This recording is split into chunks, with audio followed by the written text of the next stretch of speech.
आगे प्रारंभ करते हैं। तो देखिए, आपकी पाणिनीय शिक्षा चल रही है और कल आपने उसको देखा भी था। आगे क्या है कि हमने 63-64 वर्णों को देख लिया था। जो हमारा मूल श्लोक है उस पर जो आधारित है, श्लोक में जो कहा गया है वहीं से मात्र प्रश्न बनेगा। किसी के भाष्य में से या व्याख्या में से प्रश्न नहीं बनेगा और इसका सामान्य परिचय ही लगा हुआ है। और फिर भी हम इसकी प्रत्येक कारिकाओं को, प्रत्येक श्लोक को देख रहे हैं। तो अभी मैं आपको सार रूप में बतला देती हूँ कि आने वाली जो 5 के बाद जो 6, 7, 8, 9, 10 कारिकाएं हैं, श्लोक हैं, उनमें क्या विषय वर्णित है। पहले आप उसको एक चार्ट के माध्यम से समझ लीजिए, उसके बाद हम उसमें पारायण करेंगे। निवेदन है अपना माइक बंद रखेंगे कृपया, ठीक है। जिनका भी खुला है, जब खोलने की आवश्यकता होगी माइक को, तब आप अपना माइक ऑन कर सकते हैं। तो देखिए, अभी हमने जो देखा वर्णोच्चारण का, केवल वर्ण देखे थे हमने कि कितने कितने हमारे वर्ण है, 63 या 64 की गणना कैसे थी। अब हम इनकी उत्पत्ति कैसे होती है, वर्णों की उत्पत्ति होने का क्रम क्या है। ये जो आपका वर्ण हम बोलते हैं, तो यहाँ पर केवल ऐसा नहीं है कि मुख से ही उच्चारित हो गए हों, बल्कि उसके एक अंदर की भी प्रक्रिया है। अंदर की भी प्रक्रिया है कि जो आत्मा है हमारा, वो आत्मा बुद्धि के साथ मिलता है, क्योंकि उसे पता है बुद्धि के पास में ही ज्ञान है। तो बुद्धि के साथ में मिलकर वो प्रेरित करता है मन को। मन को प्रेरित करता है कि मुझे वर्ण चाहिए, वर्णों का उच्चारण कैसे हो ऐसा मुझे चाहिए। तो मन को प्रेरित करता है कि तुम प्रवृत्त हो, तुम अपने साथ ही, जैसे एक राजा होता है ना, राजा ऑर्डर दे देता है। सारे कार्यों में तो राजा नहीं लगता, राजा अपने मंत्री को, सेनापति को आदेश दे देता है, फिर उसमें पूरे राज्य की व्यवस्था की जाती है। वैसे ही यहाँ पर क्या है, जो आत्मा है बुद्धि के साथ में मिलकर मन को प्रेरित करते हैं कि अब वर्णों की उत्पत्ति करिए आप।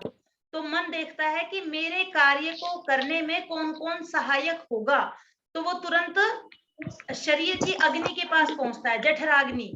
जठराग्नि इत्युक्ते जहां से हमारा सारा पाचन इत्यादि कार्य होता है, तो उस अग्नि को प्रेरित करता है वो मन। फिर वो जठराग्नि सारे तत्वों को एकत्रित करके वहां से प्राणवायु को प्रेरित करती है। फिर वो जो प्राणवायु है, वो प्राणवायु ऊपर की ओर उठती है। प्राणवायु का जहां जहां स्पर्श होता है, उस स्पर्श से वर्णों का उच्चारण होता है, ठीक है। तो इस प्रक्रिया, ये प्रक्रिया हमें एकदम से ऐसी लगती है कि हमने तुरंत वर्ण बोल दिए हैं, तुरंत हमने शब्द बोल दिए, तुरंत हमने वृद्धिरादेश बोल दिया। लेकिन उससे पहले, जैसे आपने पढ़ा होगा ना, शतपत्र जो भेद वाला, उत्पल शतपत्र भेद न्याय, जो सुई उसमें घुसती है, ऐसा लगता है हमें कि ये तो तुरंत नीचे आ गई, लेकिन वो बारी बारी से प्रत्येक पत्ते को बींधती हुई नीचे आती है। तो सेम स्थिति यहीं पर है। पूरी प्रक्रिया है, आत्मा, बुद्धि, मन और जठराग्नि, शरीर की अग्नि, उसके पश्चात प्राणवायु, फिर प्राणवायु ऊपर की ओर उठती है। तो ऊपर की ओर उठती हुई जहां जहां स्पर्श करती है, वहां वहां से वर्णों का उच्चारण प्रक्रिया प्रारंभ होती है। ये एक प्रक्रिया है पूरी। तो अब हम एक बार इसको, मैं आपके साथ स्क्रीन शेयर कर रही हूं, वहां से देखेंगे। जो हमारी श्लोक जहां से रह गए थे उसके आगे देखते हैं। ये 6, 7, 8, 9 चारों को एक बार देखते हैं। और देखिए, प्रत्येक श्लोक को गहराई से जानने का आशय यहाँ पर नहीं है। हम इसके मुख्य तत्वों को जानेंगे, गहराइयों से जानने के पश्चात इसमें समय अपेक्षित ज्यादा रहेगा। तो क्या कहा यहाँ पर, एक बार मैं उच्चारण कर रही हूँ, आप भी उसको उच्चारण करके मन में देख सकते हैं। आत्मा बुद्ध्या समेत्यर्थान मनो युंक्ते विवक्षया मनः कायाग्निमाहन्ति स प्रेरयति मारुतम। ठीक हो गया। तो आत्मा बुद्धिया समेत्य अर्थान, जो आत्मा है वो बुद्धि के साथ एकत्रित होकर मनोयुंक्ते विवक्षया, विवक्षा मतलब बोलने की इच्छा, विवक्षा उसकी विवक्षा है। तो उस विवक्षा के लिए, अपने अर्थ की सिद्धि के लिए वो मन को वहां युक्त करती है। आत्मा बुद्धि के साथ मिलकर, अकेली नहीं करती, आत्मा और बुद्धि दोनों रिक्वेस्ट लेके आती हैं अपनी मन के पास में, और फिर मन तुरंत चालू हो जाता है। मन तो ऐसा है ना, सबका काम कर देता है, वो बुद्धि कहती है तो भी कर देता है, इंद्रियां कहती है तो भी कर देता है, सर्वत्र उसकी गति है ही। तो मन क्या करता है, उसके पास अपनी एक टीम है, उस टीम में से वो शरीर की अग्नि को इकट्ठा करता है। कायाग्निम आहंति, वो उसको बुलाता है। कायाग्नि मतलब शरीर की अग्नि, शरीर की अग्नि इत्युक्ते जठराग्नि, उसको तुरंत बुलाता है कि ऊपर का ऑर्डर है, हमें तुरंत कार्य को करना है। और फिर जैसे ही वो शरीर अग्नि को एकत्रित करता है तो शरीर अग्नि कहती है आप चिंता ना करिए, मेरे पास में एक और ब्रह्मास्त्र है, स प्रेरयति मारुतम, और वो मारुत को प्रेरित करती है। मारुतम मतलब यहाँ पर ये प्राणवायु, ठीक है। तो वो प्राणवायु को, मारुतम इत्युक्ते वायु, और वायु जो अंदर से इकट्ठी होकर अब ऊपर निकलेगी, तो शरीर के अंदर जो वायु है उसको प्राण वायु कहा जाता है, जिसके प्राण, अपान, व्यान, उदान, समान अलग अलग नामों से, कार्य की दृष्टि से पृथक पृथक नामों से उनका उच्चारण किया जाता है। तो इस प्रकार एक आपकी पंक्ति, एक श्लोक पूरा हो चुका। आगे देखते हैं 7वां।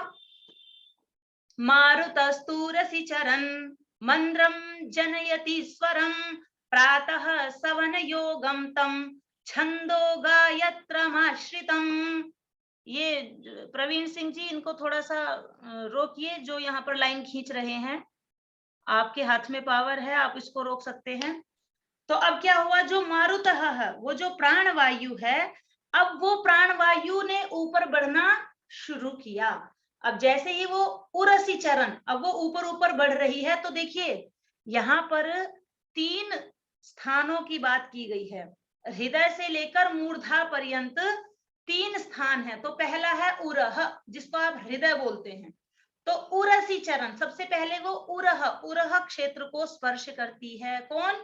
प्राणवायु हृदय को स्पर्श करती है। जैसे ही हृदय को स्पर्श करेगी, वैसे ही वहां से मंद्र नाम का स्वर उत्पन्न होगा। आपका प्रश्न बन जाएगा कि कितने हमारा जो ये जो शरीर है, इस शरीर में पाणिनीय शिक्षा के अनुसार कितने प्रकार के वो माने गए हैं, आपके स्थान, कितने प्रकार के स्थान हैं? तो जहां पर प्राणवायु का स्पर्श होता है, तो 3 है आपका, क्योंकि वो जो वायु विचरण करती है, सबसे पहले उरस, उरस में उसका टकराती है वो, तब वहां से मंद्र नामक स्वर निकलता है। और अब आगे ये प्रसंग है, इसमें से आपके प्रश्न बनते हैं अवश्य, इसीलिए इसको आप अच्छे से स्मरण कर लीजिए। जो मंद्र स्वर है, ये मैं आपको बोर्ड पर एक चार्ट बनाकर दिखाऊंगी, अभी हम कार्य श्लोक में से देख रहे हैं। मंद्रम जनयति स्वरम, उरह में से मंद्र स्वर निकलता है। उसके पश्चात जो मंद्र स्वर है उसकी स्थिति बता रहे, वो कैसा है। प्रातः सवन योगम तम, प्रातः सवन, सवन का इत्युक्ते संध्या काल, प्रातः स्मरणीय, जो प्रातः समय पर प्रातः कालीन जो संध्या की जाती है, उसके जैसा वो मंद्र स्वर होता है। अच्छा, ठीक। और इसके अंदर छंद कौन सा होता है? तो प्रातः कालीन संध्या में गायत्री पढ़ी जाती है, इसलिए गायत्री छंदम आश्रितम, गायत्री छंद पर वो आश्रित है। तो आपका एक पूरा 7वें श्लोक में 3 चीजें बतलाई। पहली बतलाई उरह प्रदेश, उरह प्रदेश पे से कौन सा स्वर निकला? मंद्र स्वर। मंद्र स्वर कब गाया जाता है? प्रातः काल। और वो किस छंद के आश्रित है? गायत्री छंद के आश्रित है।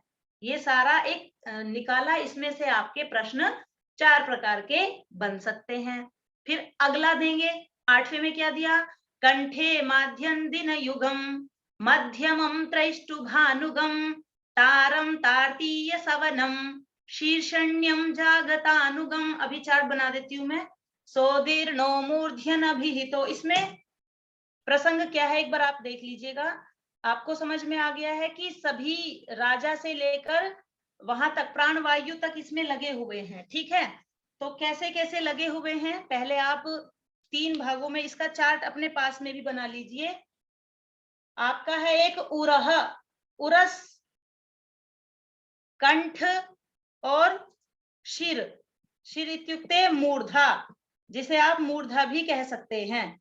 ये 3 आपके उच्चारण स्थान के भेद हैं। यहाँ इन 3 स्थानों पर जो प्राणवायु है वो स्पर्श करती है। पहला उरह क्षेत्र, जो हृदय जिसे आप कहते हैं, फिर कंठ और कंठ से भी ऊपर मूर्धा, शिरः, वहां पर भी वो प्राणवायु टकराती है। ठीक है, तो ये आपके हो गए 3। अब इन 3 में कौन कौन सी स्थिति घटती है, कौन कौन सा इसमें स्वर रहेगा, इस प्रकार का आप एक चार्ट अपने पास तैयार कर लीजिए जिससे कि याद करने में आसानी होगी। तो देखिए 3 स्वर, 3 जगह से 3 स्वर निकलते हैं। पहला स्वर निकलता है मंद्र, उर में से निकलता है मंद्र स्वर, मंद्र, इसका नाम है मंद्र, मंद्र स्वर निकलता है। कंठ में से मध्यम, मध्यम स्वर निकलता है। और जो शिर है वहां पर जब प्राणवायु टकराती है तब वहां से तार स्वर निकलता है। ये 3 आपके स्वर हैं, ये 3 स्वर हैं। ठीक है, कौन कौन से हो गए, मंद्र, मध्यम, तार। ऐसा भी कहा जाता है कि ये जो 3 स्वर हैं ये वाणी की 3 वृत्तियां हैं। ऐसा अन्य शास्त्रकारों ने कहा है कि 3 वृत्तियां हैं। जो पहली है मंद्र, उसको विलंबित, विलंबित ध्वनि कहा जा सकता है, मध्यम को मध्यम ध्वनि कहते हैं, और जो नीचे तार स्वर है उसे द्रुत ध्वनि, द्रुत ध्वनि कहा जाता है। तो इन तीनों के लिए ये भी उपदेश है अन्य शास्त्रों में कि जब हम स्वयं अभ्यास कर रहे हों किसी चीज का, तो वहां पर हमारी जो ध्वनि है वो द्रुत होनी चाहिए, द्रुत, तीव्रता के साथ हम अपना अभ्यास करें। तार स्वर में हम अपना अभ्यास कर सकते हैं। और जब मध्यम, मध्यम मतलब जब हम मध्यम का अभी मुझे स्पष्ट नहीं हो रहा है, जब हमें शिष्यों को उपदेश करना है, दूसरों को उपदेश करना है, तब हम वहां पर विलंबित स्वर, विलंबित स्वर इत्युक्ते मध्यम, मंद्र, मंद्र स्वर का प्रयोग कर सकते हैं, विलंबित का। तो शायद ये कहीं ना कहीं हमारा, जैसे इसके सामने छंद भी जुड़े हुए हैं, तो छंद पर भी इनका आश्रय है। अभी हम देखेंगे, अभी हमने 2 चीजें देखी, इन 3 स्थानों से 3 प्रकार के स्वर उत्पन्न हुए। अब इन तीनों स्वरों का संबंध प्रातः काल, मध्याह्न काल और सायंकाल, इन तीनों से भी संबंधित है। तो जो आपका मंद्र स्वर है वो आपको प्रातः काल बोला जाएगा, इसका संबंध प्रातः से है, और मध्यम का संबंध मध्याह्न से है, और मध्याह्न के पश्चात आपका जो तार स्वर है वो सायंकाल से है। यहाँ पर जो सवन शब्द आपने श्लोक में देखा है, सवन शब्द का मतलब है संध्या काल। तो प्रातः, देखिए त्रिकाल संध्या की जाती है हमारी परंपरा में, तो त्रिकाल संध्या के लिए ही यहाँ पर प्रातःकालीन संध्या में मंद्र स्वर होना चाहिए, मतलब विलंबित स्वर, क्योंकि प्रातः काल का जो वातावरण है वो बिल्कुल शांत है। ठीक है, तो उसी प्रातः काल से जोड़ते हुए यहाँ पर मंद्र स्वर कहा गया है। उसके पश्चात मध्याह्न काल में मध्यम स्वर, और तार स्वर सायंकाल के समय में उच्च स्वर। तार स्वर का मतलब है हमारा द्रुत स्वर, उच्च स्वर। अब इनसे संबंधित आपका एक एक छंद भी है, कौन से काल में कौन सा छंद पढ़ा जाता है उसका भी आप चार्ट देख लीजिएगा। तो पहला जो काल है जहां पर मंद्र स्वर पढ़ा जाए, मंद्र स्वर में, विलंबित स्वर में जो पढ़ा जाता है, अथवा प्रातः काल के समय पर जिसका गान किया जाता है, वो है आपकी गायत्री। गायत्री, गायत्री छंद आएगा आपका पहले में। ठीक है, और गायत्री के पश्चात मध्यम कालीन संध्या जो आश्रित रहेगी वो रहेगी त्रिष्टुप, त्रिष्टुप छंद के आश्रित रहेगी, त्रिष्टुप। और जो सायंकालीन समय है, तार स्वर जिसमें गाया जाएगा, उसमें छंद रहेगा जगती, इसमें रहेगा जगती। तो आपके इस चार्ट में से लगभग कई प्रश्न तैयार हो चुके हैं, जिसमें हमने 3 स्थान देखे, उरह, कंठ, शिर, शिर का ही नाम मूर्धा भी है, और इसमें हमने 3 स्वर भी देखे, मंद्र, मध्यम, तार, और 3 ही काल देखे, प्रातः, मध्याह्न, सायं, और 3 ही छंद देखे, गायत्री, त्रिष्टुप, जगती। ये 3, 6, 7, 8, 9 4 श्लोकों का यही सार है। जो अभी मैंने आपको 4 श्लोक पढ़ाए हैं, उसका सार इन 4 रूपों में ही है, जो यहाँ पर आपको 4 चीजें दिखलाई दे रही हैं। ये चार्ट कृपया आप सभी अपने पास में बना लीजिए, आसान है, मैंने बोलकर भी दिखाया है। तो ये आपकी जो वर्ण है, वर्ण जो उत्पन्न हो रहे हैं, उससे पूर्व की प्रक्रिया है। उससे पूर्व कहाँ कहाँ पर कैसे कैसे हुआ। अब देखिए, अब आप कहेंगे ये उरह कहाँ से आ गया, इसकी चर्चा आगे करेंगे, क्योंकि हम तो सारे अकुह विसर्जनीय नाम कंठ, कंठ से ही सारे वर्णों का प्रारंभ करते हैं। तो ये उरह कहाँ से आ गया, तो इसका वर्णन आगे वाले श्लोकों में दिया गया है। तो अब आपको ये इतनी स्पष्ट हो गई होंगी। और ये नाट्य शास्त्र में भी उरह, कंठ और ये वाला जो है आपका मूर्धा, इन तीनों स्वरों का गान मिलता है नाट्य शास्त्र में। भरत मुनि ने इसका वर्णन किया है। तो इसीलिए यहाँ पर जब नाभि से ऊपर, नाभि क्षेत्र में ही हमारी जठराग्नि है, वहां से ऊपर जब प्राणवायु उठती है, सभी स्थानों को स्पर्श करती हुई ऊपर की ओर उठने के कारण ही उसका नाम लिया जाता है उदान। प्राणवायु को क्या कहा जाता है, उदान, क्योंकि वो ऊपर की ओर उठ रही है। अब वो स्पर्श कर रही है, वहां से वर्णों का क्रम निकलेगा, वर्णों की उत्पत्ति होगी। ठीक है, तो आगे हम देखते हैं। यहां तक आपको स्पष्ट हो गया इतना? ये चार्ट आप तैयार कर लीजिए। फिर से देखते हैं, ये 6, 7, 8, 9 आपकी पूरी हो गई हैं। ये आपका श्लोक पूछा जाएगा, आत्मा बुद्धिया समेत्यर्थान कहाँ का है, पाणिनीय शिक्षा का है। ठीक है, कौन से छंद कहाँ बोला जाएगा, किस स्थान से उत्पन्न होगा, इस चार्ट को आप अवश्य में स्मरण कर लेंगे। चलिए आगे बढ़ते हैं। आपको स्क्रीन तो दिखाई दे रही है ना? ये पुस्तक है, मैं आज आपके ग्रुप में भिजवा दूंगी, और जो मैंने सार बताया है वहीं पर ये अंडरलाइन की थी मैंने। किसी को यहाँ प्रश्न है तो पूछ सकते हैं।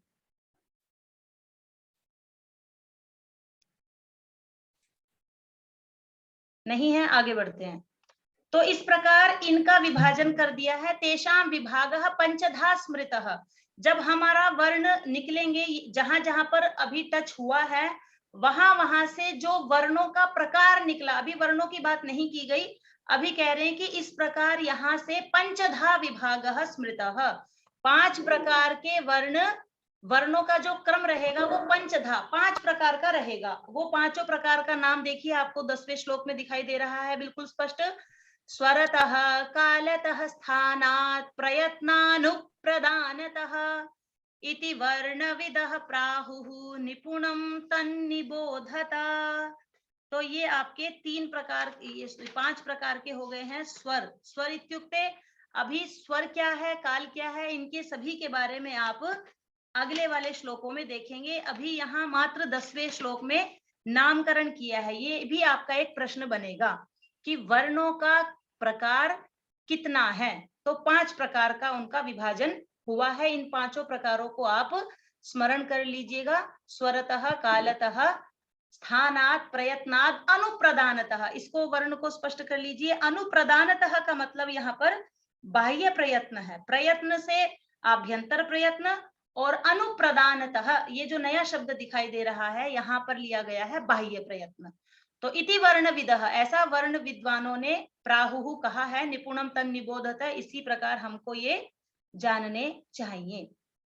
चलिए, तो आगे 11वें श्लोक में क्या कहा। तो सबसे पहले आपका पहला भेद था स्वर। तो स्वर के ही अनुसार स्वर का प्रसंग इस 11वें श्लोक में है। क्या कहा, उदात्तश्चानुदात्तश्च स्वरितश्च स्वरास्त्रयः ह्रस्वो दीर्घः प्लुत इति कालतो नियमा अचि। ठीक है, तो आपको पता है ये स्वर, स्वर इत्युक्ते स्वरति इति स्वरितः। स्वर आपने पहले भी कहा था, स्वयं राजन्ते इति स्वरः। तो वे जो स्वर हैं उनके 3 भेद हैं, आपको स्पष्ट नजर आ रहा है, उदात्त, अनुदात्त, स्वरित।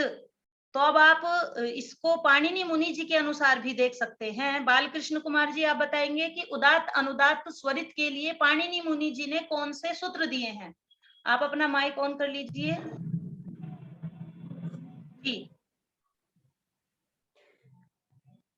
सूत्र जी मैम, यही सूत्र है, उदात्त उदात्त अनुदात्ताश्च स्वरित स्वरत्रय। ये तो श्लोक आपका पाणिनीय शिक्षा में है। मैं कह रही हूँ पाणिनि मुनि ने अष्टाध्यायी में इनसे संबंधित सूत्र भी दिए हैं। नहीं मालूम है मैम। नहीं मालूम है, चलिए बताइए। नहीं बताओ मैम। हाँ जी, उच्चैरुदात्तः, नीचे अनुदातः स्वरित समाहार शोभनम शोभनम। जिसे मैम, नहीं मालूम- पता, मुझे मैम, लिखने मालूम- की आवश्यकता तो नहीं है ना बोर्ड पर, जिसे नहीं पता कृपया वो जान लीजिए। यहाँ पर स्पष्ट कर रहे हैं कि उदात्त, उदात्त इत्युक्ते उच्चैरुदात्तः, जहां पर तालु आदि जो ऊपर वाले स्थान है हमारे मुख में, उनसे उच्चरित होने वाले वर्ण कहलाए जाते हैं उदात्त। और तालु आदि से जो नीचे के मुख में स्थान है, नीचे वाले स्थानों से कहलाए जाने वाले वर्ण आपके अनुदात्त कहलाएंगे। और बीच की अवस्था से, उदात्त और अनुदात्त के मध्य से जो कहलाए जाएंगे वो स्वरित होंगे। तो इस प्रकार आपका यदि पूछ लिया जाए कि स्वर कितने प्रकार के हैं, तो 3 प्रकार के हैं। किसकी दृष्टि से? ये आपका उदात्त अनुदात्त स्वरित, इस दृष्टि से 3 प्रकार के हैं, जिसमें आपको उच्चैरुदात्तः, नीचैरुनुदात्तः, समाहारः, स्वरितः भी स्पष्ट करता है। फिर इनका एक भेद और है, ह्रस्वः दीर्घः प्लुत इति कालतो। काल की दृष्टि से, क्योंकि अभी हमने 5 प्रकार का भेद किया है स्वर काल, अब काल की दृष्टि से, काल इत्युक्ते जो मात्रा भेद है, मात्रा की दृष्टि से भी वो 3 प्रकार के हैं, ह्रस्व दीर्घ प्लुत। कल भी हमने देखा था, कल हमने पूरा चार्ट बनाया था, ह्रस्व दीर्घ प्लुत सारे स्वरों का भेद करके हमारे 21 स्वराः, कल 21 स्वर हो चुके थे, उनका चार्ट हमने कल देख लिया था। तो ये काल, तो ये आपका मात्रा भेद की दृष्टि से है, ठीक है। और आपके लिए इसीलिए देखिए, उकालो ह्रस्व दीर्घ प्लुतः। अच्छा, मेरा प्रश्न है नरेश जी से। नरेश जी कृपया अपना माइक ऑन कर लीजिए। आपने ये सूत्र सुना है, उकालोर झस्व दीर्घ प्लुतः, सुना है पहले? जी मैम। अच्छा, आप मेरे से ये बतलाइए कि आपका जो वर्णमाला प्रारंभ होती है वो अ से प्रारंभ होती है, लेकिन जी। यहाँ पर महर्षि पाणिनि मुनि ने अ का नाम न रख के साक्षात उ का नाम रख दिया कि ये जो उ कालः है, उ के उच्चारण में ह्रस्व दीर्घ प्लुत तीनों प्रकार के भेद उ वर्ण को कहने के मात्र, मतलब मात्र उ का ग्रहण किया, अ आ ई उन चारों को छोड़ दिया। तो ये क्या कारण था पाणिनि मुनि का कि उ से उन्होंने स्पष्ट करना चाह रहे हैं कि ह्रस्व दीर्घ प्लुत का भेद वो उ इस वर्ण से बताना चाह रहे हैं। नरेश जी, प्रश्न समझ में आ गया? जी मैम। शायद मैम वो सुबह के टाइम में जो बोलती है उसकी हिसाब से वो पहले कम आवाज निकालती है, फिर थोड़ी ज्यादा, फिर थोड़ी और ज्यादा। कौन बोलती है सुबह? मैम पता नहीं, तुक्का याद नहीं आ मार रहा। रहे मैंने हैं पढ़ा था आप, लेकिन थोड़ा भूल गए। आप ठीक कह रहे हैं। अजान लगती है ना सुबह सुबह, वो मुर्गे की अजान बोलती है, तो वो क्या करता है? कुकुड़ू कू, कुकुड़ू कू। अभी कल मैंने बताया था कि जो हमारी अष्टाध्यायी है वो व्यावहारिक है, समाज की चीजों को देखकर उसमें उदाहरण रखे गए हैं। तो सब सुबह उठते ही 4 बजे कुकुड़ू कू, उसमें ह्रस्व दीर्घ प्लुत तीनों प्रकार का भेद आपको दिख जाता है।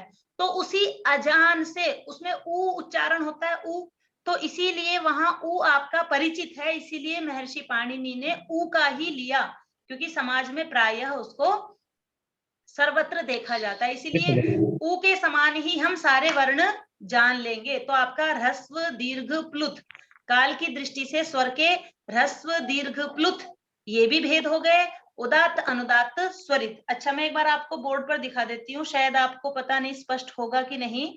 आप क्या आंसर जी ये बता सकते हैं कि उदात्त अनुदात्त स्वरित कैसे लिखा जाता है, इनका प्रयोग क्या है?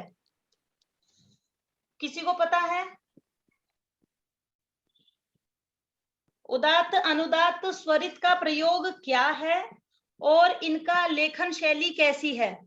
अब आप एक ही वर्ण पर लगा दीजिए ना, अ, तो आप में से कौन बताना चाह रहे हैं कि इसके ऊपर ऐसे, इनको इस प्रकार लिखा जाता है? प्रवीण कुमार जी ने हाथ उठाया। जी अपना माइक ऑन कर लीजिए, प्रवीण कुमार तिवारी जी।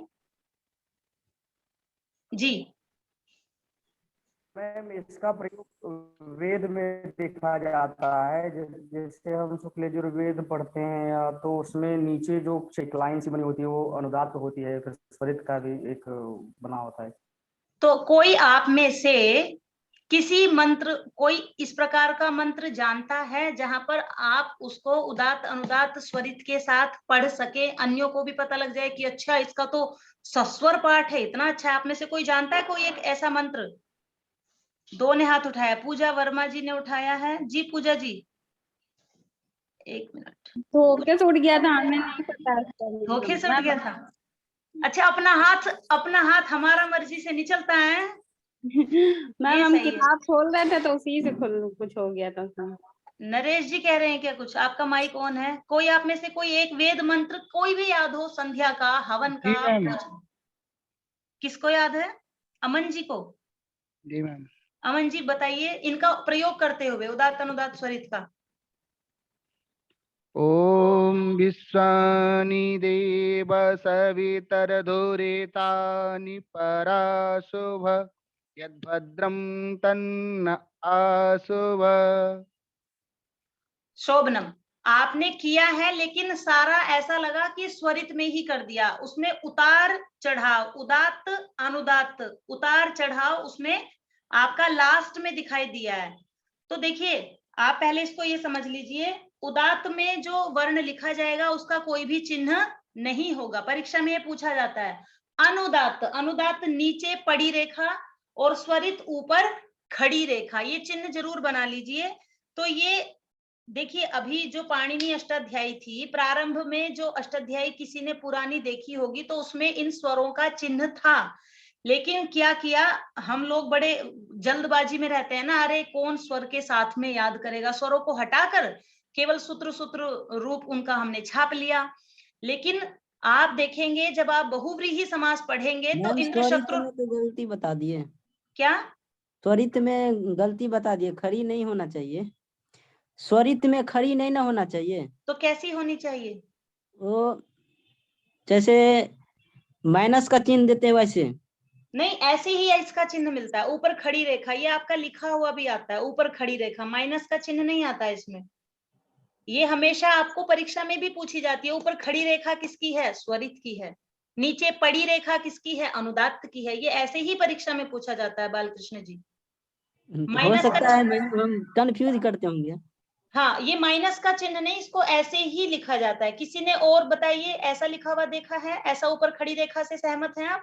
हाँ मैम, मैं जी इसीलिए देखा है। सहमत है। हाँ, चैट लघु बॉक्स में सिद्धांत भी। कौमुदी हाँ में। वैसा देखिए ही चैट रहता बॉक्स। है। अग्नि सूक्त भी देखेंगे तो उसमें पूरे में ऐसा दिया हुआ है। हाँ जी, ये हाँ जी, सभी सूक्त में है, शिव शंकर सूक्त दिया है। हाँ जी।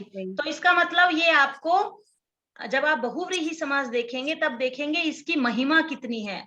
केवल यदि हम स्वरों का उच्चारण ठीक से नहीं करते हैं, इनका उदात्त अनुदात्त स्वरित का, तो अर्थ का अनर्थ हो जाता है। जैसे इंद्र शत्रु वर्धस्व में बहुव्रीहि समास में हो गया, समास के समय पर देखेंगे। तो मैं आपको जो अग्नि सूक्त का पहला मंत्र है उसको गाकर बता रही हूं कि कैसे वेद मंत्रों में इनका प्रयोग किया जाता है। ओम अग्निमीडे पुरोहितं यज्ञस्य देवमृत्विजम् होतारं रत्नधातमम्।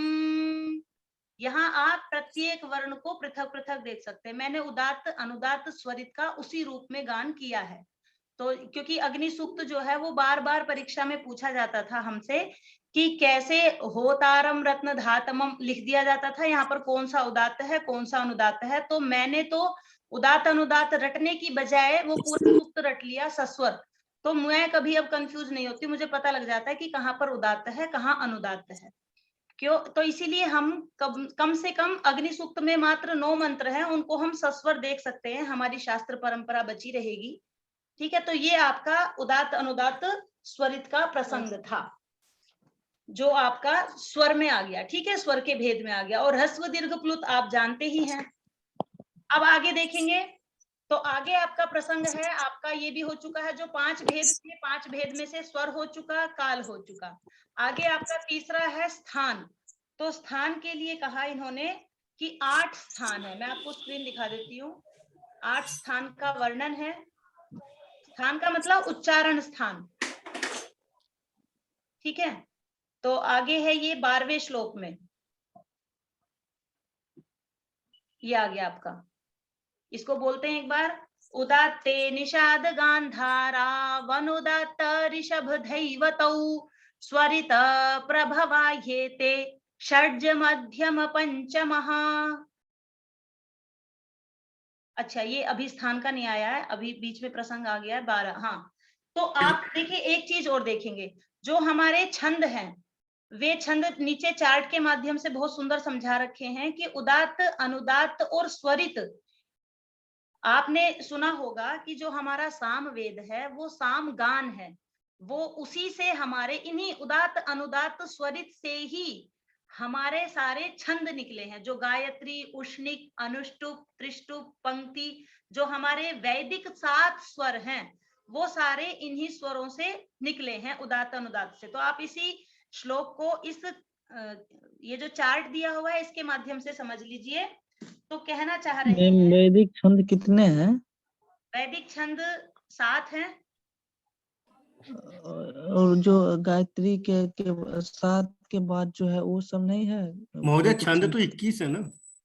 अच्छा, गायत्री, उष्णिक, अनुष्टुप वाले तो गायत्री, उष्णिक, अनुष्टुप, सॉरी, वे तो अलग हैं, लेकिन ये जो है ना, ये षड्ज, ऋषभ, ये सारे, गामा, ये स्वर है, ये स्वर। हाँ हाँ, ये छंद नहीं है, सॉरी, ये स्वर हैं। तो जो सारे, गामा, पाधा, नी, सा, ये वाले जो है वो यहीं से निकले। देखिए, षड्ज पर आप लगा लीजिए सा, ऋषभ से रे, गांधार से ग, मध्यमः से म, पंचमः से प, धैवतः से ध, नी से नी।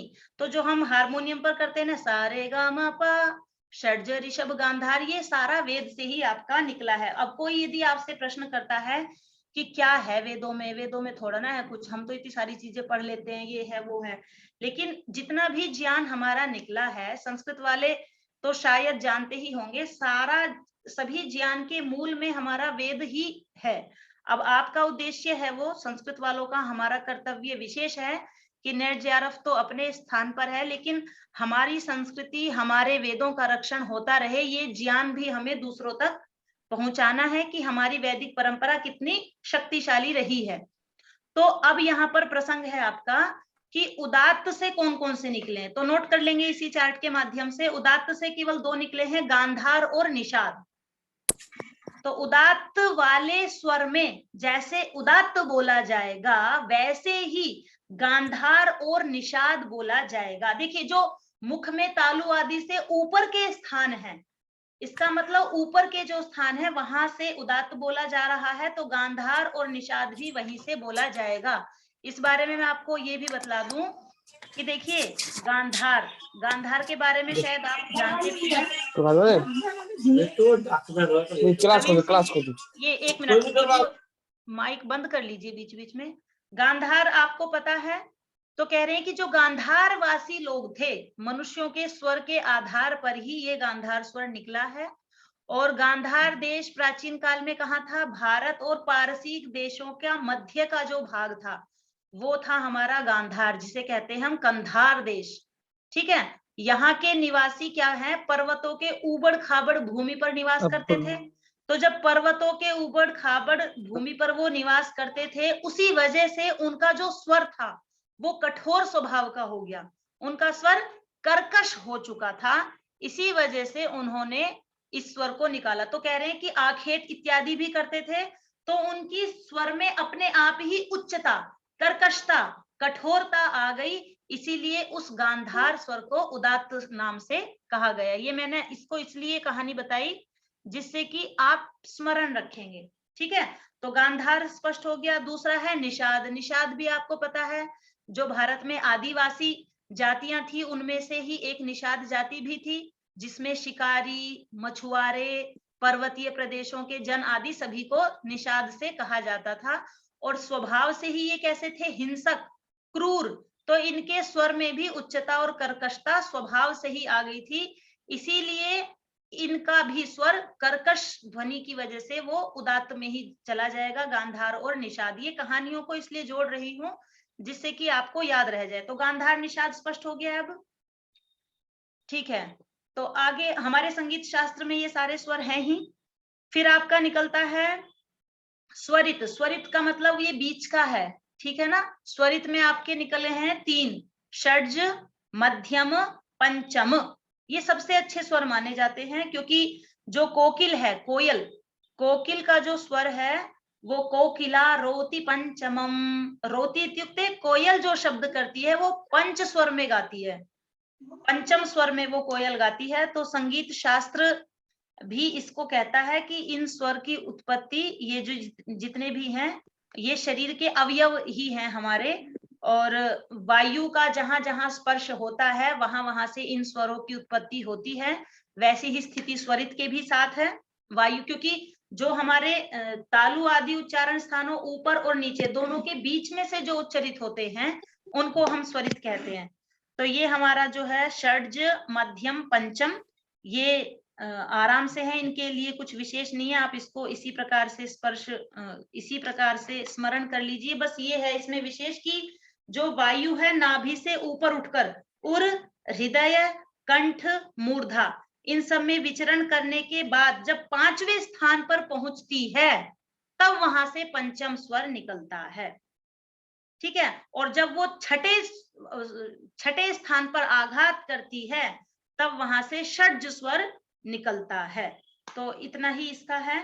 और षड्ज के लिए कहते हैं कि मयूरम रोति षड्जम, षड्जम रोति मयूरस्तु। जो मयूर है आपका वो षड्ज स्वर में गाता है और कोयल आपकी पंचम स्वर में गाती है। ऐसा कालिदास ने भी अपनी कृतियों में वर्णन किया है। और मध्यम स्वर तो आपका 7 ही स्वर के बीच का है, इसलिए इसका नाम मध्यम है। तो आपको मध्यम, पंचम और षड्ज ये स्पष्ट हो गए होंगे। और लास्ट में आपका बचता है अनुदात्त। अनुदात्त इसलिए पढ़ा क्योंकि 2 हैं यहाँ पर, ऋषभः धैवतः, इसलिए उदात्त में भी 2 थे, अनुदात्त में भी 2 हैं। तो यहाँ पर ऋषभः धैवतः। तो इनका भी कारण जान लीजिए। जो ऋषभ है वो होता है सर्वश्रेष्ठ। ऋषभ बोलते हैं कि ये जो स्वर है ये ऐसा है कि ये मंद भी है और गंभीर भी है, इसीलिए इसको सर्वश्रेष्ठ कहा जाता है। मंद भी है, गंभीर भी है। दूसरा अर्थ इसका वृषभ आप जानते ही हैं, जो हमारे पशु इत्यादि जो कृषि कार्य में युक्त होते हैं, वृषभ इत्युक्ते बैल, सांड, उसको भी वृषभ कहा जाता है। तो कह रहे हैं कि शायद कहीं ना कहीं जो वृषभ है उसका स्वर गंभीर है स्वयमेव, तो उस गंभीरता के अनुकरण की वजह से ही इसका भी नाम ऋषभ रखा गया। ऐसा इसके साथ थोड़ी सी कहानी जुड़ी है। और धैवत, धैवत जो शब्द है वो संस्कृत की धा धातु से निकला है। उसका अर्थ होता है सिकुड़ना। ठीक है, सिकुड़ना। सिकुड़ना मतलब यहाँ पर है बहुत ही धीमे स्वर से बोला जाना। जो धैवत है वो धीमे स्वर से बोला जाता है। जैसे एक प्रेमी प्रेमिका से बात करती है, उनकी बात कोई और नहीं सुनता है, मतलब इतने धीमे बोलते हैं लोग जब मोबाइल पर बात करते हैं, पता भी नहीं लगता साइड में बैठने वाले को कि ये कह क्या रहा है। तो इसका मतलब वो पूर्ण रूप से धैवत स्वर का प्रयोग कर रहे हैं। तो धैवत स्वर के लिए ये आपका प्रेमी प्रेमिका का उदाहरण शास्त्र दे रहा है। तो ये आपका है धैवत, जहां पर दोनों ही अत्यंत धीमे और मधुर वार्तालाप जिस स्वर में की जाती है वो है आपका धैवत। तो इसके साथ आपका ये स्पष्ट हो गया होगा। यहाँ पर किसी का कोई शंका? तो आप इसको चार्ट के माध्यम से जान लीजिए कि उदात्त, स्वरित और अनुदात्त में कौन कौन से हमारे स्वर निकले हुए हैं। जी प्रवीण कुमार तिवारी जी, आप क्या कहना चाहते हैं? माइक ऑन कर लीजिए, दोबारा कर लीजिए एक बार अपना माइक ऑन। आपका माइक बंद है, माइक ऑन। हाँ, इसमें लिखा है गांधर्व विद्यायां प्रसिद्धाः। हाँ, तो गांधर्व विद्या है अथवा देखिए देश है कोई? गांधर्व विद्या आपकी जो ये वाली विद्या है, देश नहीं है यहाँ पर। गांधर्व विद्या जो नाट्य शास्त्र वाली विद्या, गांधर्व विद्या जो आप में से कोई बताइए गांधर्व विद्या क्या है? यहाँ पर गांधार, संगीत वालों को कहते हैं मैम। हाँ, जो संगीत शास्त्र है उसको उसका दूसरा नाम गांधर्व विद्या है। ठीक है, और उसमें 7 स्वर प्रसिद्ध हैं। तो वे 7 स्वर उदात्त, अनुदात्त, स्वरित से ही निकले हैं, ऐसा यहाँ बतलाना चाह रहे हैं। ठीक है महोदय, जी, ये जो सा रे ग म प आपने बताया, जी। इसमें यहाँ पे मूर्धन्य श दिया है, और मैंने जो एक बार देखा था उसमें सा रे ग म प में दंत्य स था, तो इसका कोई ऐसे कुछ है? अच्छा, षड्ज और सा ये जोड़ना चाह रही हैं आप? जी, उसका कोई कनेक्शन है कि वो? कनेक्शन उसका तो उसका ऐसा कुछ भी नहीं है महोदय। होगा, षडज ही लिखते हैं सा को, उसमें मतलब संगीत शास्त्र में षडज ही कहते हैं सा को। हाँ, संगीत शास्त्र में षड्ज है, वो तो हमने अपना आसानी के लिए सारे गामा पाधा निसा कर लिया, उसका कनेक्शन कुछ नहीं है, ठीक है, षड्ज मैम ही है वो। हाँ नहीं, जी, दूसरा भी है, छठवां, ये छठवें स्तर का स्वर है, तो छठवें स्तर को हम संस्कृत में षड ही लिखते हैं, इसलिए इसको हाँ षड लिखा है। हाँ, छठा तो बाकी वो मैंने जो स्वर बताया है है वो ना। स है। बहुत सुंदर, छठा तो मैंने बताया ना कि वायु जब छठे स्थान को टच करेगी तब वहां से षड्ज निकला, षठ, जी, षठ में जैसे श निकलता मूर्धन्य वही वाला है। तो वो इसलिए उसको छठवां स्वर है, इसलिए वो 6 बताना ना, तो 6 को तो संस्कृत में षड ही बोलते हैं। बहुत सुंदर, मैम चलिए। हाँ जी, मैम जैसे आपने बताया उदात में गांधार और निषाद 2 स्वर बताए ना, जी तो गांधार भी उच्चैरी उदात मतलब ऊंचे स्वर से गाते हैं और निषाद भी ऊंचे स्वर से। हाँ जैसे जी, संगीत में आपने 3 बताए, तीनों में भी संगीत में है, एक ही हिस्से में है, लेकिन फिर भी इनमें भेद होंगे। ये एक जगह से ही गाए जाएंगे, स्वरित से ही गाए जाएंगे, स्वरित से ही इनकी उत्पत्ति हुई है। अच्छा जहां मैम। से स्वरित उच्चारित होता है वहीं से मध्यम, पंचम और षड्ज आपका गाया जाएगा। जब मैम ये संगीत से है तो फिर भी इनमें भेद हो गए क्या मैम? अब देखिए, भेद भेद होंगे या नहीं होंगे, अभी तो केवल इन्होंने कैटेगरी बना दी है, उदात्त अनुदात्त स्वरित में से कौन कौन से इनके इनसे संबंधित हैं, इनके जैसा जैसा। अब जो संगीत शास्त्री हैं वो सारे गामा पाधा निसा हारमोनियम पर अलग अलग बजाते हैं, तो कहीं ना कहीं इनकी ध्वनि में कुछ ना कुछ तो परिवर्तन होगा, किंतु लगभग लगभग उनको स्वरित के समकक्ष रखा जाता है, उनकी उत्पत्ति वहां से हुई है, ऐसा कह सकते हैं नरेश जी। जी मैम। ठीक है, और देखिए आपको एक और ये जो होता है हमारा, जैसे कि अभी हम आ रहे हैं आगे स्थान पर आ रहे हैं, उसको देख लेते हैं। 13वां श्लोक है, क्योंकि आपके 5 भेद हुए थे जिसमें से स्वर हो चुका है, काल हो चुका है, तीसरे नंबर पर आपका स्थान था, तो स्थान के लिए 13वां श्लोक आया है। अष्टौ स्थानानि वर्णानाम उरः कंठः शिरस्तथा जिह्वा मूलं च दन्ताश्च रागिनी है। नासिकोष्ठौ च तालु च। तो इसको आप अवश्य स्मरण कर लीजिए, ये अष्टौ स्थानानि वाला श्लोक पूछा जाता है आपका कि कौन कौन से 8 स्थान हैं, उनको याद कर लीजिए, अपने पास में लिख लीजिएगा। उरः, उर मैंने जो हृदय क्षेत्र बताया है, कंठः, शिरः, जिह्वामूलम, दंताश्च, नासिका, ओष्ठ, तालु, ये आपके 8 स्थान हैं। अच्छा, देखिए स्थान में भी एक अंतर है। स्थान का बोलिए तो। स्थान का मतलब ये होता है कि जिस स्थान में वर्ण की उपलब्धि होगी उसे कहेंगे स्थान, वह है स्थान जिसमें वर्ण की उपलब्धि होगी, और जिससे होगी वो है आपका करण। किससे होगी? जिह्वा से होगी। जिह्वा की सहायता से ही तो हम उसको बोलेंगे ना, वर्णों को। जो वायु टच हो रही है उसी के वो करण में आ जाएगी ना। करण मतलब जिसकी सहायता से हम वर्ण बोल रहे हैं, और वर्ण उत्पन्न जहां हो रहे हैं उसको हम स्थान कहेंगे। और आप ये समझ ले सकते हैं, जैसे हारमोनियम हम जब बजाते हैं तो हारमोनियम में पीछे हवा, यदि हम पिछले वाला ना बजाएं तो हवा नहीं भरेगी। ये रागिनी यादव जी की स्केच चल रही है। मत करिए रागिनी जी, लाइन मत खींचिए इस पे।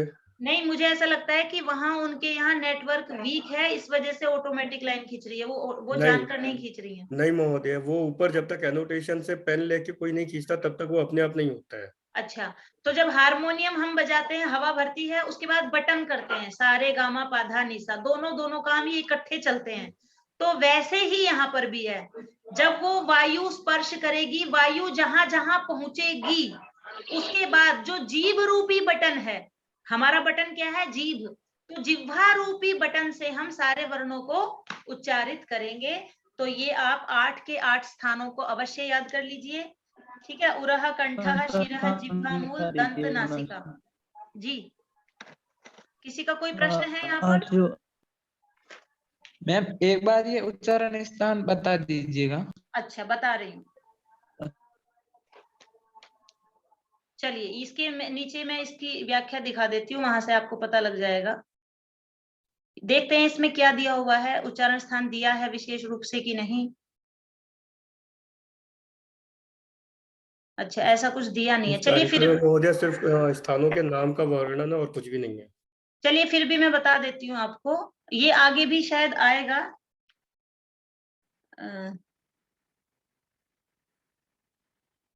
नहीं ऐसा, एक मिनट,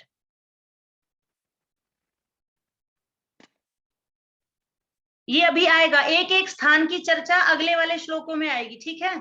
तो उरह की चर्चा, कंठ की चर्चा अभी आगे आएगी, थोड़ा सा धैर्य रखते हैं, फिर इसकी चर्चा करेंगे। अभी आप केवल मात्र 8 स्थानों के नाम याद कर लीजिएगा। उरह, कंठः, शिरः, जिह्वामूलम, दंत, नासिका, ओष्ठ, तालु। गिनती आप इसकी कर लीजिएगा। आगे देखते हैं। अच्छा मैम, ये जी बताइए। लघु सिद्धांत में जो स्थान गिनाए हैं उसमें मतलब ये उर और कुछ चीजें नहीं है उसमें, 6 जैसे हैं, 6 तो हैं। देखिए उसमें केवल उर नहीं है, बाकी सभी हैं। और जो आपके वर्तमान में प्रचलित उसमें है, सिर भी नहीं है मैम। उरह, कंठः, शिरः, हाँ शिर भी नहीं है। शिर का मतलब यहाँ मूर्धा से है, मूर्धा तो है ना वहां पर। तो शिर का मतलब ये ऐसा नहीं है कि शिर में से वायु वापस चली जाएगी, बल्कि शिर का स्थान यहाँ पर कंठ के बाद जो सबसे ऊपर उठा हुआ भाग है मूर्धा, वो लिया गया है। तो मूर्धा तो उसमें है ही, उरह नहीं है। उरह के बारे में ये विशेष बताएंगे, ये यहाँ पर विशेष चर्चा है उरह की, ठीक है। तो अब अगला प्रसंग देखिएगा आप। मैम जो पाणिनि के अनुसार उच्चारण स्थान कितने हैं मैम?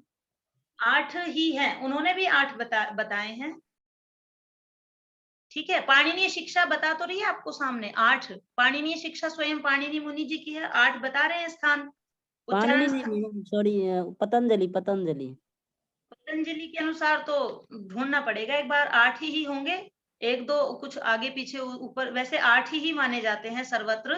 कहीं पर किसी किसी नाम में भेद दिख जाता है, किंतु ये अभी जब महाभाष्य का प्रकरण आएगा तब जानेंगे, ठीक है। महाभाष्य में भी महोदय उर का वर्णन नहीं है, बाकी सब है। ठीक है, तो उर का वर्णन महोदय आपका, आपने जो भी पढ़ा रही है ना, वो ये फोटो का बुक डाल दीजिएगा ग्रुप में। ठीक है, ठीक है।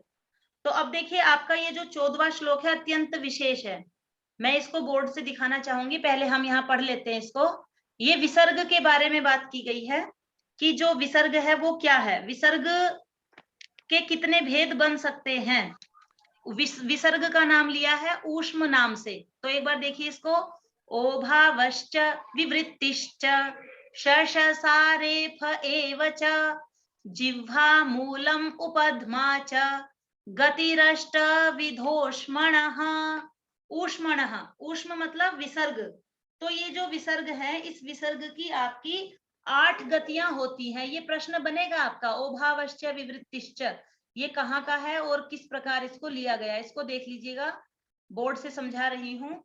8 गतियां हैं इसकी, 8 प्रकार की होते हैं विसर्ग। जब आप विसर्ग संधि पढ़ेंगे तब भी स्पष्ट हो जाएगा। तो ऊष्म, ऊष्म शब्द से लिया गया है कि ऊष्म का मतलब, ये भी प्रश्न बन सकता है कि ऊष्म शब्द से क्या लिया गया है। तो ऊष्म शब्द से विसर्ग लिए गए हैं। और विसर्ग की कितनी गतियां होती हैं, अष्टविधा गतिर्भवति, 8 प्रकार की गति होती है। जैसे पहली गति है इसकी ओ भाव, ये कारिका में भी आया था ना कि विसर्ग को ओ भाव हो जाता है। जैसे शिवः वन्द्यः, यहाँ पर विसर्ग था, सामने वन्द्यः था, तो इस विसर्ग को, शिवः के विसर्ग को ओकार हो जाएगा, ओ भावः। शिवो वन्द्यः, शिवो अर्च्यः को शिवोर्च्यः। जब आप विसर्ग संधि पढ़ेंगे उसमें आपको ये भी सूत्र बतलाए जाएंगे कि किस कारण से यहाँ पर ओ हो गया। अभी पाणिनीय शिक्षा कह रही है कि विसर्ग की 8 गतियां हैं। पहली गति है ओ भाव, इसके 2 उदाहरण है, नोट कर लेंगे। तो इसमें आपका शिवोर्च्यः, शिवोवन्द्यः, और भी हो सकते हैं, सोहम, मनोहर, जहां पर भी विसर्ग को ओ हो रहा हो, इसीलिए कहा ओ भाव। स्पष्ट हो गया पहला, ये आपकी ओ भाव की हो गई। दूसरी है आपकी विवृत्ति ही, इसको जान लीजिए, विवृत्ति ही क्या है। विवृत्ति ही, विवृत्ति ही का मतलब है आपका संध्या भाव हो जाना। हाँ, दो स्वर के बीच में, पहले मैं उदाहरण दे देती हूँ तब आपको स्पष्ट हो जाएगा। जैसे राम आयाति, राम के लास्ट में आ है, आयाति के प्रारंभ में भी आ है, दो स्वर हैं यहाँ पर। तो दो स्वरों के बीच में यदि विसर्ग आई तो उस विसर्ग का लोप हो जाएगा, ये होती है विवृत्ति। देखिए शब्द था रामः आयाति, यदि इस प्रकार आपका उदाहरण आ जावे, रामः आयाति को, रामः आयाति का शुद्ध वाक्य क्या होगा, तो इसकी विसर्ग आप हटा दीजिए, राम आयाति। दो स्वरों के बीच में विसर्ग का लोप हो जाना ही आपकी विवृत्ति है। लिख लीजिए विवृत्ति क्या है, दो स्वरों के बीच में आने वाली विसर्ग का लोप हो जाना ही विवृत्ति है। रामः आयाति, उसके स्थान पर राम आयाति। कृष्णः एति, उसके स्थान पर कृष्ण एति। स्पष्ट हो गई है विवृत्ति आपको। तो दो हमने गतियां देख ली विसर्ग की, पहली गति ओभाव, दूसरी गति विवृत्ति ही। आगे वाली गतियां महोदय, आसान। जी, ये विवृत्ति में तो जो लोप हो रहा है वो तो संधि हो, दोनों पदों के जुड़ने के बाद उसका लोप होगा ना। दो पद यहाँ पर जुड़ेंगे ही नहीं। जैसे आपने अभी बताया रामा, फिर दूसरा पद है आयाति। आयाति, हाँ। तो जब भी वो विसर्ग घटेगा तो वो रामायति नहीं हो जाएगा? नहीं नहीं नहीं, संधि का अभाव हो जाएगा, संधि नहीं होगी यहाँ पर, ठीक है जी, संधि होगी ही नहीं, ये ऐसा ही रहेगा। हाँ जी विपरीत गुलशन और कुमार जी, विपरीति में अंतर है ना? किसमें अंतर है? विपरीति में विपरीत और अंतर है ना? देखिए विपरीत तो आपने कल पढ़ा था अभ्यंतर प्रयत्न में। देखिए सभी शब्द का जो अर्थ होता है वो प्रकरण के अनुसार बदल जाता है। आपने विवृत पढ़ा था, संवृत विवृत, विवृत विवार, मुख खोलकर, है ना, जब आपने अभ्यंतर प्रयत्न देखे थे, आगे भी देखेंगे। और ये विवृत्ति है, ये आपकी विसर्ग के प्रकरण में आई है, ठीक है। इसको यहाँ पर विसर्ग से संबंध में ही देखा जाएगा कि दो स्वरों के बीच में आने वाली विसर्ग के लोप को यहाँ विवृत्ति कही है, ठीक है। तो अब आपका तीसरा है, आपको बहुत पता है, वो शकार हो जाना। शकार हो जाना। यदि कहीं विसर्ग है तो उसमें आपको रामः चिनोति, तो क्या बन जाएगा, रामश चिनोति। ये आपको विसर्ग संधि का पता ही है, स्पष्ट है। विसर्गों को शकार हो जाना, ये तीसरी गति है विसर्ग की, रामश चिनोति। और फिर आगे है आपका मूर्धन्य शकार, ये हो जाना रामष्टीकते धनुष्टंकारः। अन्य भी उदाहरण हो सकते हैं, मैंने केवल उदाहरण दे रही हूं जिससे आपको स्पष्ट हो जावे। और तीसरी गति आपकी सकार की है, सकार भी आपको पता है कि संतः तरंती संतस तरंती। तो ये तीनों गतियां तो आपको सभी को पता ही है कि विसर्ग में जहां भी कहीं विसर्ग होती है उनको एक बार यथा उसी शर्त के हिसाब से शकार और मूर्धन्य और दंत्य सा हो जाता है। फिर इसकी 6, ये हो गई आपकी 5 गतियां। इसमें क्या लिखते विसर्ग का गति, ये सकार और रामश चिनौती धनुष टंकारा जो लिखा है, इसके हेडिंग क्या होगा? जैसे विसर्ग का गति हुई थी, इसकी हेडिंग है आपकी, मैं जो पॉइंट पढ़ा रही हूँ उसका है आपकी अष्टविधा विसर्ग, विसर्ग की 8 गतियां, ये बता रही हूँ, ठीक है गुलशन जी। 5 हो गई है। छठा आपका रेफ है, जहां कहीं आपकी विसर्ग होगी उसके स्थान पर रेफ हो जाएगा, हरि ही गच्छति हरिर गच्छति, तो रेफ हो जाना, ये आपकी छठी गति है विसर्ग की। ये पाणिनीय शिक्षा का प्रसंग है इसलिए इसको स्पष्ट कर रही हूँ। तो छठा रेफ हो जाना। 7वीं में आपका है महोदय, इसका एक उदाहरण बता देंगे रेफ का? रेफ का ये है हरि, ये हरि ही प्लस गच्छति हरिर गच्छति।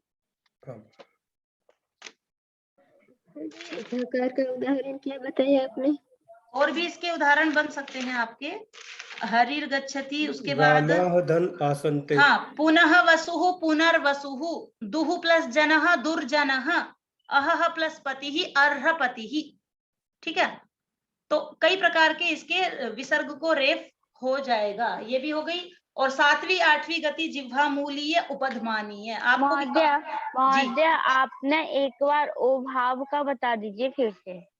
ओ भाव मतलब देखिए, शिवः प्लस वन्द्यः, ये है आपका शिवः वन्द्यः। तो कह रहे हैं शिवः, जहां कहीं विसर्ग होगा तो उसको ओ भाव हो जाएगा। अभी इन्होंने शर्त नहीं बताई कि सामने की शर्त क्या होगी, लेकिन केवल विसर्ग का ओ होता है। विसर्ग को ओ भी होता है, विसर्ग को तीनों से भी होते हैं, विसर्ग को रेफ भी होता है, विसर्गों का लोप भी हो जाता है, और विसर्गों को ही जिह्वा मूलीय उपधमानीय कहते हैं। ये 8 प्रकार की विसर्ग की गतियां हैं। जी, अब आप कहेंगे जिह्वा मूलीय उपधमानीय कोई अलग से उठ के आ गया क्या हमारे बीच में? ऐसा नहीं है। ये जो जिह्वा मूलीय और उपधमानीय है, दोनों आश्रित हैं, पराश्रित इनको कहा गया है। तो कह रहे हैं कि जैसे आपका आ गया रामः करोति, रामः करोति, ये आपका सामने कह, तो जब इसको हम विसर्ग की गतियां बता रहे हैं तो इसको हम कर देंगे ऐसे, राम करोति। अब आप कहेंगे कि ये बोला कैसे जाता है? ये प्रायः इस प्रकार बोला जाता है कि जो विसर्ग के बाद वाला वर्ण है, जिह्वा मूलीय के बाद वाला जो वर्ण है, उसको आप आधा करके बोल दीजिए, राम करोति, राम करोति। जैसे आप कुपवहु कपौच, ये सूत्र भी देखते हैं। तो राम करोति, पुनः कह, तो ये जिह्वा मूल्य आपका क ख के सामने दिखाई देगा। एक इसकी ये भी गति है, विसर्ग की जिह्वा मूल्य भी गति है, और एक गति इसकी उपधमानीय भी है। जैसे आपका उदाहरण है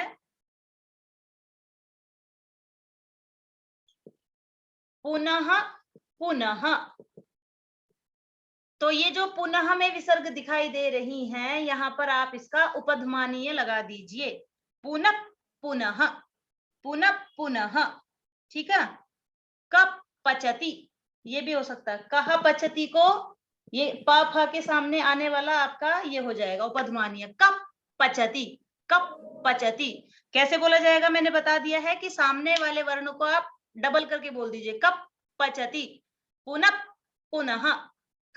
ठीक है, राम करोति, इस प्रकार इसका उच्चारण किया जा सकता है। ठीक है, तो ये आपने क्या देखा अभी? ये देखे आपने विसर्ग की 8 गतियां। तो इसके हाँ ये स्पष्ट हो गया। ओभावश्च विवृत्तिश्च शससारेफ एव च जिह्वा मूलम उपधमा च गतिरष्ट विधोष्मणः। ऊष्म शब्द से यहाँ विसर्ग को लिया गया है, 8 गतियां बताई गई हैं, इसको आप देख लीजिएगा। ठीक है, आगे देखते हैं क्या है। 15वां श्लोक है। हाँ जी, एक प्रसंग और है यहाँ पर, केवल मात्र एक उदाहरण के लिए पूरा श्लोक रचा गया। क्या है श्लोक? यद्यो भाव प्रसंधानम उकारादि परम पदम स्वरांतम तादृशम विद्यात् यदन्यत् व्यक्तमूष्मणः। केवल मात्र, अब इन्होंने प्रश्न कर दिया कि हमारा तो गंगा प्लस उदकम, देखिए इसी के ऊपर दिया हुआ है ये वाला प्रश्न। हाँ, एक मिनट में इसको आपको अब दिखाई देगा। ये गंगोदकम दिखाई दिया, गंगोदकम ये दिखाई दे रहा था, जिसका यदि हम विग्रह करेंगे तो क्या आ जाएगा? गंगा प्लस उदकम।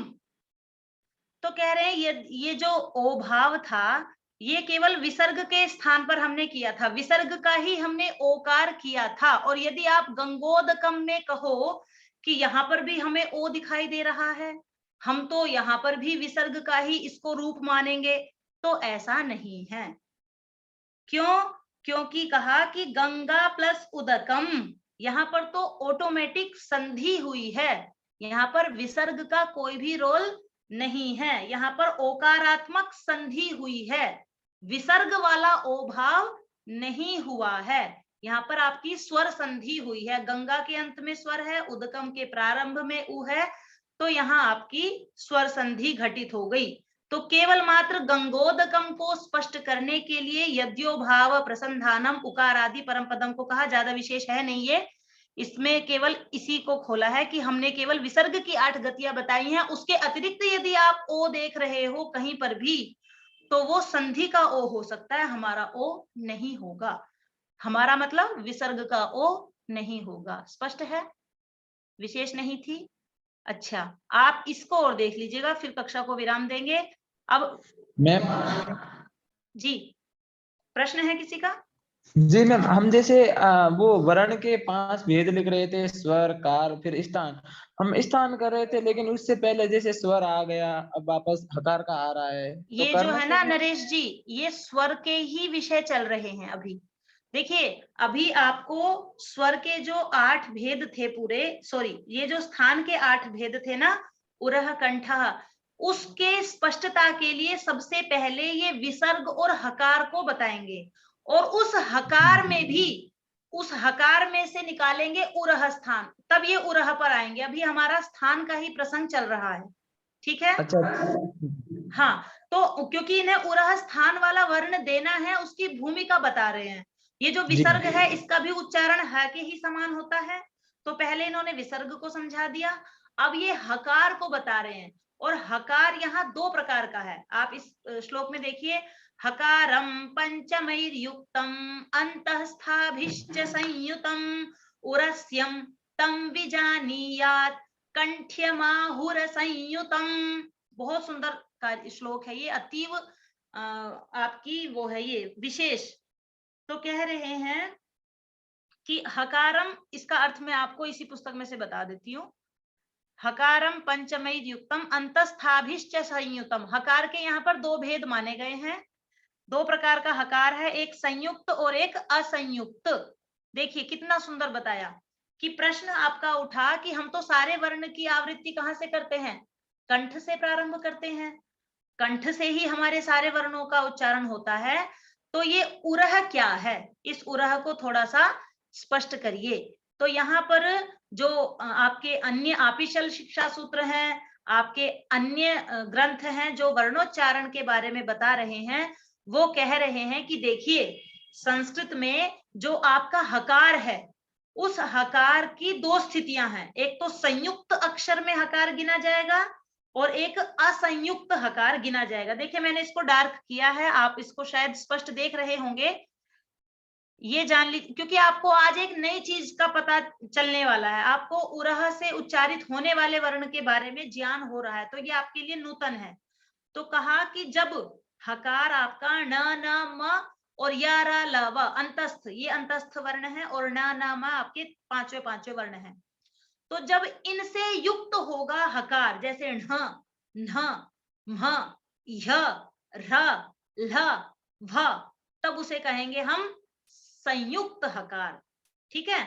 और जब वो उनके साथ नहीं चिपकेगा, अलग रहेगा, तब हम उसे कहेंगे असंयुक्त हकार। अब आप अपने अपने स्थान पर एक बार 2 वर्ण बोलकर देखिए। देखिए नीचे वाले जो वर्ण है, जो मैंने संयुक्त हकार, जो किसी ना किसी के साथ में युक्त हुआ है, पूर्वाह्न, चिन्ह, ब्रह्म, बाह्य, ह्रद, ह्लाद, प्रव, इनका अंदर जो है उसको बोलकर देखिए आपका कहाँ ज्यादा प्रयास हो रहा है। और एक आप बोलिए विहार, संघार, यहाँ पर कहाँ ह टच हो रहा है, मतलब ये आपका अनुभव का विषय है। आप अपने अपने स्थान पर एक बार बोलकर देखिए, पूर्वाह्न, पूर्वाह्न जब हम बोल रहे हैं तो कंठ से भी पहले एक प्रयास हो रहा है, जो हवा अंदर से भर के आ रही है, वहां पर हमें विशेष प्रयास करना पड़ रहा है। नरेश जी बोलकर देखेंगे आप अपने स्थान पर, सभी बोलकर देखिए, पूर्वाह्न,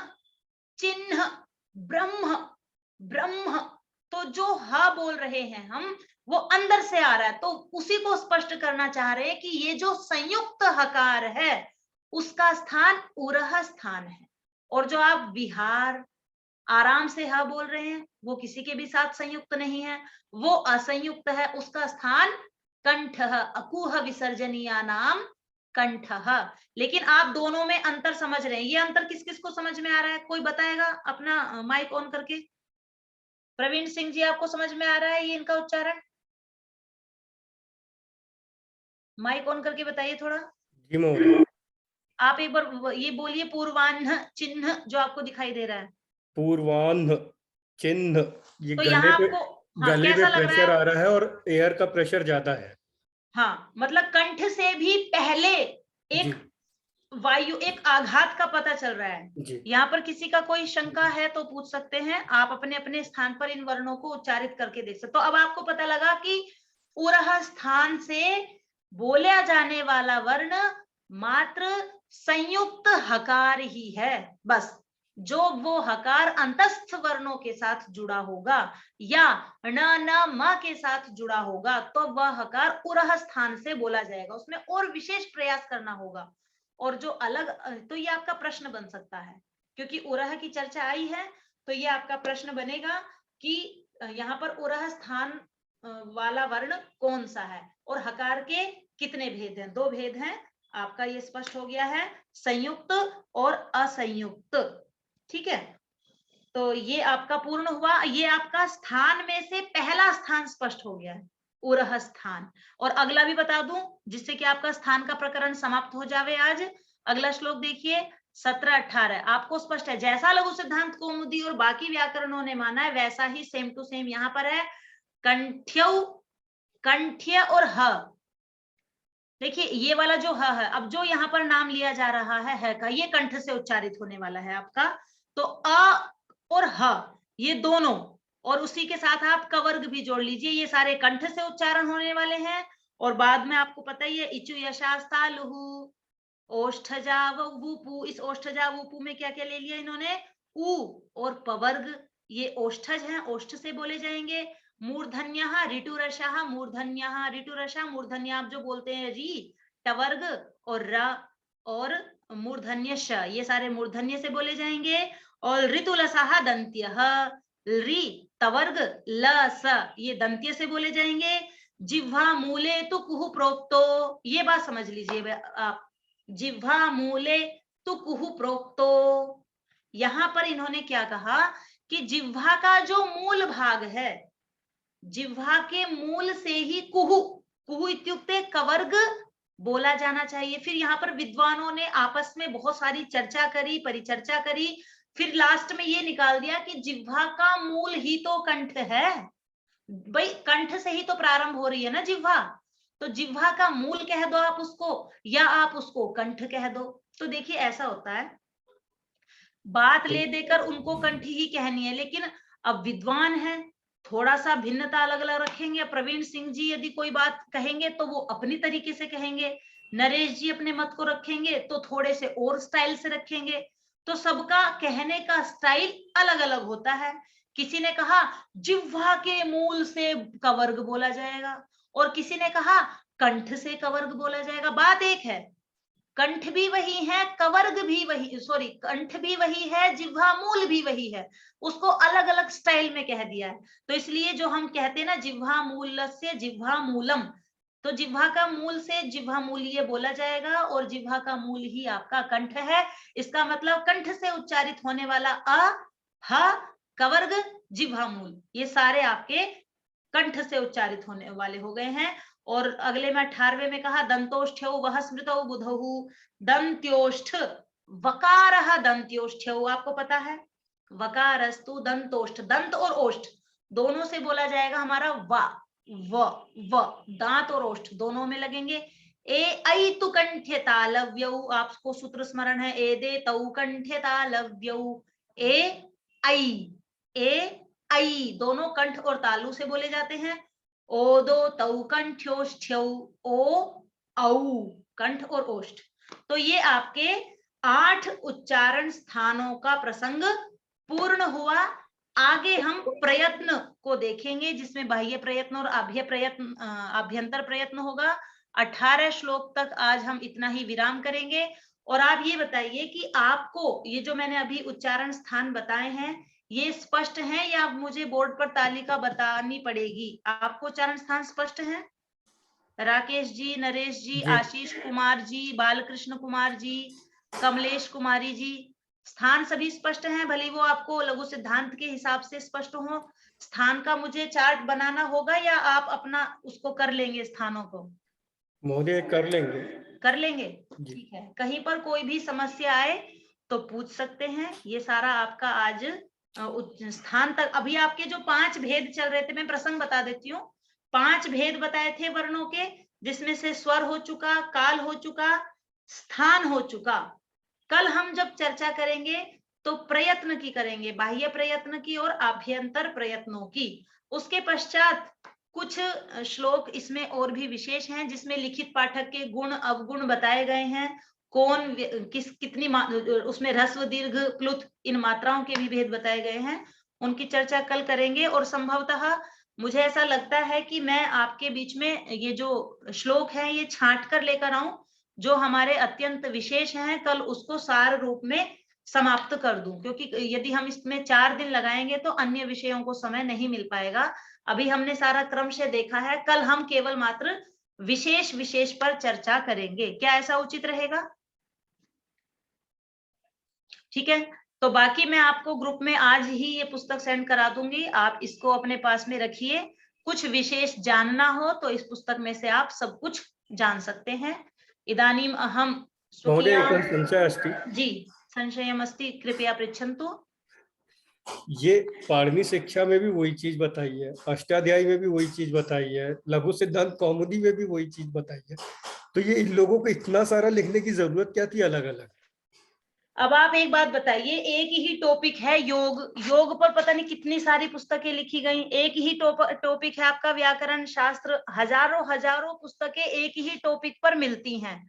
और देखिए, सभी शास्त्र के प्रारंभ में वर्ण ज्ञान अत्यंत आवश्यक है, और वो हमारा जितना स्पष्ट होगा। अब हमारे जो माता पिता है एक ही बात कहते हैं डेली, बेटा सुबह उठ जाया करो, सुबह उठ जाया करो। हमेशा जिंदगी में कोई सुबह उठ जाया करो कहते हैं, कोई कहते हैं दूध पी लिया करो। एक ही बात वो डेली डेली कहते हैं। आप कहेंगे कि जी एक बात को आप हजारों बार क्यों कहते हो? वो संस्कार डालते हैं, पक्का करते हैं। तो ये शास्त्र भी हमें वर्णोच्चारण के क्रम में हमें पक्का कर रहे हैं कि इतने पक्के हो जाओ कि फिर बाद में गड़बड़ी मत करना। आप देखिए, आश्चर्य की बात प्रवीण सिंह जी, इतना कुछ होने के पश्चात भी हम वर्णों के उच्चारण में गलतियां कर जाते हैं। हमसे श नहीं बोलता, हम ज्ञ नहीं बोल पाते, हम विज्ञान बोलने लगते हैं। ठीक है, तब भी हम उसमें सरलता छांट लेते हैं, इतना सारा शास्त्र होने के पश्चात भी। और देखिए, जो कौमुदीकार हैं उनकी परंपरा अलग है, उन्होंने अपने स्टाइल से कहा, महर्षि पाणिनि मुनि ने अपने स्टाइल से कहा, और जो मूल था वो तो महर्षि पाणिनि से हुआ है मूल। उसके बाद तो सभी ने उसमें अपना कुछ उतार चढ़ाव करके और भी सरलीकरण करके प्रस्तुत किया है। कि देखिए, पाणिनीय शिक्षा में एक व्यवस्थित क्रम आपको नजर नहीं आ रहा है। वो कहीं पर विसर्ग की चर्चा कर रहा है, कहीं पर वो कुछ और चर्चा कर रहा है। जो व्यवस्थित क्रम था वो थोड़ा सा कम है। आगे आने वाले आचार्यों ने कि आपको सरलता हो जाए और भी उसको संक्षेप कर दिया, और भी उसका व्यवस्थित क्रम कर दिया। केवल उस चीज को उठा लिया जो जो आपको अत्यंत महत्वपूर्ण जाननी चाहिए, जो जो आपके पाठ्यक्रम में लगी है। तो उन लोगों का भी योगदान है हमारे ऊपर कि उन्होंने हमारे लिए चीजों को सरल कर दिया है। इसीलिए लोग पहले जो महाभाष्य इत्यादि ना पढ़ के केवल मात्र टीकाओं इत्यादि में से अपना काम चला लेते हैं, क्योंकि मूल तो थोड़ा कठिन होता ही है। उसको व्यवस्थित करने में बाकी आचार्यों ने मेहनत करी। तो यही इसका उत्तर है प्रवीण सिंह जी। ठीक है, अन्य को भी प्रश्न है? आज जितना आपका पाठ हुआ है उसमें कोई प्रश्न हो तो कृपया पूछ सकते हैं। नरेश जी वदतु। जी, आपने ये जो और स्थान बताया था वो सिर्फ संयुक्त हकार के लिए आया सिर्फ? हाँ जी, केवल मात्र संयुक्त हकार के लिए आया। अच्छा, और आपने जीवा मूल वाला बताया था, उसमें पूरा थोड़ा स्पष्ट नहीं हुआ था। आपने जैसे उसमें बताया ककार और खकार ना, नहीं तो नहीं, उसमें ये तो हाँ मैं बता देती हूँ नरेश जी। मैंने बताया कि आप केवल इतनी बात याद रख लीजिए कि जिह्वा का मूल बराबर कंठ, ये दोनों चीजें एक हैं। आप उसको कवर्ग को कह लीजिए कि जिह्वा के मूल से बोला जाता है, या आप कह लीजिए कवर्ग कंठ से बोला जाता है, दोनों बात एक है। ठीक है, आपको प्रश्न ये नहीं आएगा कि जिह्वा मूल से उच्चरित होने वाले वर्ण कौन कौन से हैं। यदि इस प्रकार आए तो भी आप डाल दीजिएगा अ क, मतलब अ और पूरा कवर्ग क ख ग घ घ, क ख ग घ ङ, ह, और उसके बाद जिह्वा मूल जो ये वाला मैंने बताया था ना आपको, रामक करोति, रामक करोति, ये भी कंठ से बोला जाता है। तो कंठ और जिह्वा मूल दोनों का स्थान एक ही है और वहां से एक ही प्रकार के वर्णों का उच्चारण होता है, इतना जानना है बस। ठीक है जी। अन्य कस्यापि प्रश्नः अस्ति वा?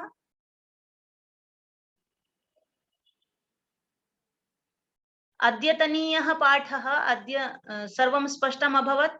किञ्चित् अभ्यासं कृत्वा आगच्छन्तु, श्वः वयं समापयामः। अन्य यदि कस्यापि प्रश्नः भविष्यन्ति पाणिनीय शिक्षा संबंधित, तर्हि परीक्षायां कथं प्रश्नाः आगच्छन्ति तेषां सर्वेषां संकलनं कृत्वा श्वः प्रश्नं कुर्वन्तु, अहं समाधानं करोमि, मिलित्वा समाधानं करिष्यामः।